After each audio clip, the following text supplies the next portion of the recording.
See, this is the thing, right? Because we're born in the West, in Britain. Yeah. Religion gets attacked all the time. You have Richard Dawkins. You've heard of Richard Dawkins, yeah? Yeah. Yeah, I call him Richard Dawkins, yeah? He's a bit of a crazy guy trying to like attack religions and blame everything on religions and stuff, and there's no proof for God. Yeah. Let me address two things here. First and foremost, we are brought up thinking that everything that we must verify has to be touch and feel. Yeah. But let me tell you something. If God could be touched and felt and seen, would that be God? No, you mean. Would that be It God? wouldn't really be a test of belief, would it? Because you would know. It's for a not fact even he's just a there. belief, because God actually says there's good reasons to believe in Him. For example, look, do you believe you had a great grandma? No. Do you believe I you mean, had yeah, but I mean, there's obviously, I know that because obviously Why? I'm here now. exactly. Yeah, but that's exactly the point. Have you ever seen your great grandma? You don't have access to her DNA. I know a grave? scientifically, I would have to have one to be here. How? though, so I mean, Well, I don't know. See, that's the point. Using the terminology here, scientifically, you have no clue. You have no clue. Scientifically, you're just dumb on this position. Or we're dumb on this position, because what does science say? Science say we can only verify the physical world and things that we can touch and feel. This is a non-verifiable thing. Yeah. The only way you know you got a great grandma is because you're here. You've made a logical, rational decision, not based on the physical world, based on necessity. If it's necessary your great grandmother existed in order for you to be here, you can't see her.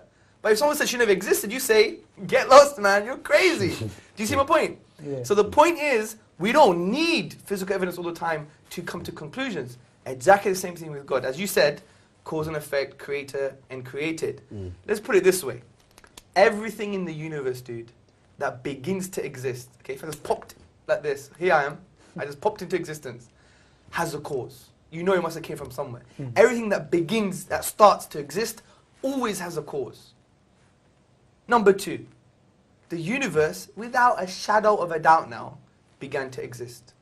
Based on philosophy, mathematics, Big Bang. You know about the Big Bang, yeah? Yeah, well, yeah. It's not that thing after too many curries, right? Yeah, the Big Bang, okay? So from all this, we know the universe began to exist. So what logically follows? Therefore, the universe has a cause. So we just say, right, without a doubt, we know the universe has a cause. What is the nature of this cause? Well, if you create the universe, it can't be part of the universe. Because if it's part of the universe, then that would mean the universe existed and didn't exist at the same time. Madness. Does that make sense? No. That's just crazy. Madness. Can Abu Bakr exist and not exist at the same time? Don't make no Although sense. we may want him not to exist, because he talks a lot, yeah? Yeah, I'm kidding. So there's that. It must be one, because they're knocking on the door. We don't assume there's Manchester United football team behind the door, right? We say it's one person, isn't it, yeah? It's the most logical explanation. We know he must be all-powerful. He didn't create a grain of sand, he created the whole universe, right? Yeah. And we know it must be uncreated. Because some people say, well, who created God? It must be uncreated. Why? Don't know why. But let me give you an example. Say I want to shoot you, yeah? Yeah. Good style like this, yeah? Boom. Yeah? Hackney style. But before I could shoot, I have to ask Abu Bakr for permission. Abu Bakr, can I shoot the geezer? He says, wait, I need to ask someone behind me to shoot. And that guy has to ask permission too. If that goes on forever, could I shoot you? No. Impossible. Exactly the same thing with the universe. The question of saying who created God is equivalent of saying there is no creation. Because you need a final point. Because if it went on forever, we would never have creation in the first place. So look what we've just done, just very simply. We've said there's a cause for the universe. It must be one, powerful, and uncreated. This is exactly what the Quran says. قُلْ هُوَ اللَّهُ أَحَدٌ Allahu Samad, lam yalid wa lam yulad wa lam yakul lahu kufuwan ahad.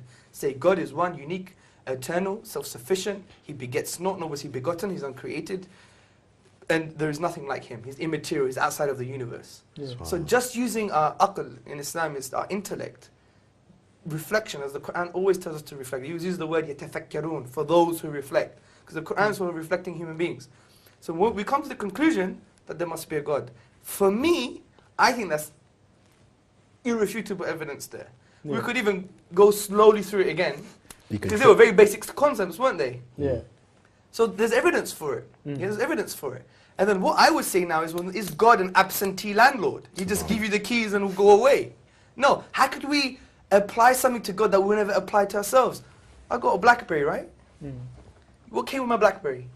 A manual came with my BlackBerry. Yeah. Human beings made this, No. and they made the manual. No. So we make manual for things.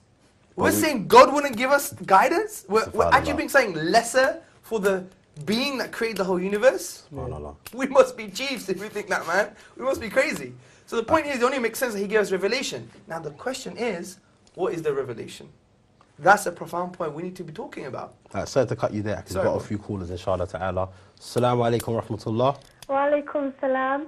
My name is Ikra and I'm calling from London. MashaAllah. MashaAllah, Hamza, you're an inspiration for us all, and I have a question for Brother Gregory. Your general views on the way things are very Islamic, which is really impressive, as you believe in one God and your views on the hijab, etc. And I'm just intrigued to ask you, what is holding you back from being a Muslim? And do you see yourself as being one? Alright, cool. I'm not ignorant to the idea. I mean, I'm slowly learning. I'm not gonna lie, I don't know a lot about the religion. I wouldn't say 100% I feel that I'm gonna convert, but even though, like, for example, he's given me very good evidence to suggest there's a God. But sometimes you have to believe something 100%. Just to be sure, man. Me, I'm quite doubtful about anything. I'm so indecisive about everything. I go in the shop, I don't know what to buy. So for me, maybe more than the average person, it might take a bit longer to be 100% sure of what path I want to take. I mean, I understand that obviously you shouldn't really take long. Death is promised to every man at the end of the day. Do you know what I mean? So obviously I want to try and find the right path as quick as possible. I mean, that's what I'm trying to do. I'm young, I'm just trying to learn and, you know, hopefully find the right path, really.